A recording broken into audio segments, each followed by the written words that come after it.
আমরা এখন আছি কোথায়? নিঝুম দ্বীপে।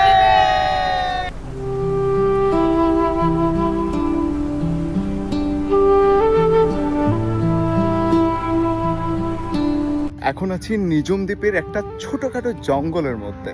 আমরা এখন কমলার দিকে চলে আসছি নিঝুম দ্বীপের। বোটটা এখন এখানে এসে থামছে, আমরা এখন নামবো। পড়বে না তো, এটা ভাঙবে না তো? না, ওকে। নিঝুম দ্বীপে এত সুন্দর জায়গা আছে, এটা আমি কখনোই কল্পনা করিনি।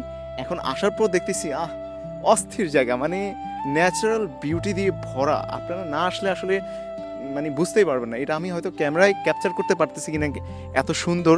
সো এইটাই হচ্ছে সেই কমলার দিকে। আমরা কমলার দিকে চলে আসছি, অনেক সুন্দর। আমরা এখন চলে আসছি কোথায় জানো? কমলাস্বর। কমলাচরে চলে আসছি আমরা নিঝুম দ্বীপের। ক্যাম্প করার জন্য আমার মনে হয় এই জায়গাটা বেস্ট একটা জায়গা, অনেক সুন্দর একটা জায়গা। তোমরা কি বলো? অবশ্যই অবশ্যই এত সুন্দর নিরিবিলি প্লেস, অসাধারণ একটা প্লেস। আমরা এখন আছি নিঝুম দ্বীপের কবিরের চর। এই জায়গাটা অনেক সুন্দর, অসাধারণ। এদিকে ভিতরে জঙ্গল আছে, সো অসাধারণ। জঙ্গলের ভিতরে একটু ঢোকা যাবে।